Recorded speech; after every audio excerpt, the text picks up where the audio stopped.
दर्शन नमस्ते जो लापाटासीले फेपुला लासु सेवारो सबैजनालाई एकमुष्ट है।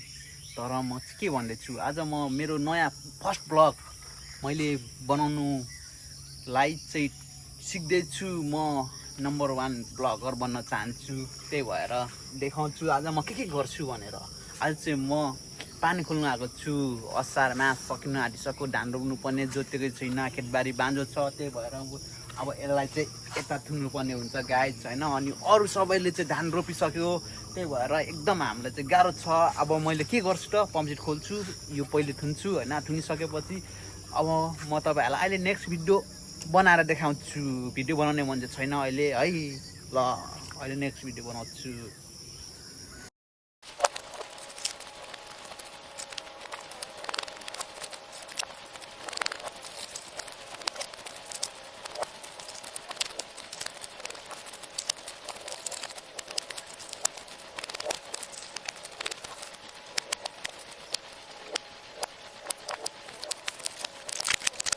सो गाइस, आज मैले चाहिँ सबै बन्द गरिसकेँ, देख्न सक्नुहुन्छ। यता खुल्ला गरिसकेँ है, यता बन्द गरिसकेँ।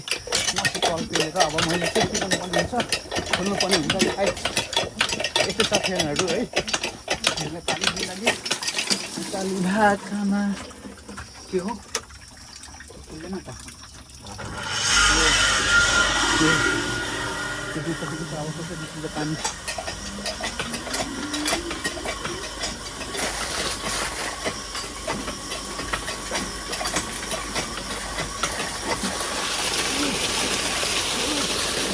ल फाइनली मैले चाहिँ झिकिसकेको छु। पानी पम्प त्यो चलाएर कल छुटेर चलाएर मैले चाहिँ फाइनली गरिसकेको छु।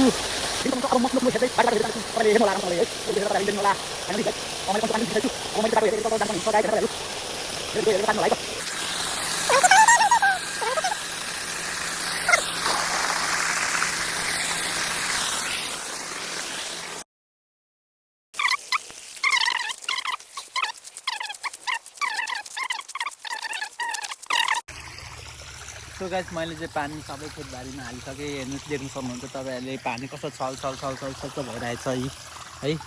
अब यो चाहिँ टक्कसँगले हामीले चाहिँ भराइ जोत्नुपर्ने हुन्छ। अब यो घरदेखि ल्याएर यो सबै यो तल देखेको सबै हामीले भर्नु पर्ने हुन्छ। कहिले भरिन्छ थाहा नै छैन होइन। ट्र्याक्टर बोलाउनु पर्ने हुन्छ। पानी पर्छ भनेर हामीले जोत्ने प्रयास गरेको थियौँ, तर पानी पर्दिएन।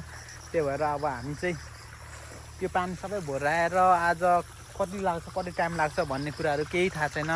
त्यही भएर भिडियो पनि लामो हुन्छ। अब नेक्स्ट भिडियोहरू नेक्स्ट पार्टमा हेर्नु होला। म चाहिँ यो भिडियो यति नै मैले इन गर्न लागेको छु। तपाईँहरूले मेरो भिडियो हेरिदिनु भयो, सब्सक्राइब र लाइक गरिदिनु होला। लाइक नगरेर सब्सक्राइब गरिदिए पुग्छ है त। तपाईँहरूको माया, तपाईँहरूको साथ सपोर्ट मलाई चाहिएको छ। अललाई नेपाल, जय नेपाल। ल बाई बाई गाइज, चाहिँ यति नै छ मेरो भिडियो। अब भरे भोलि हेर्दै जानु होला। फेरि आउँछ नेक्स्ट भिडियो। ल।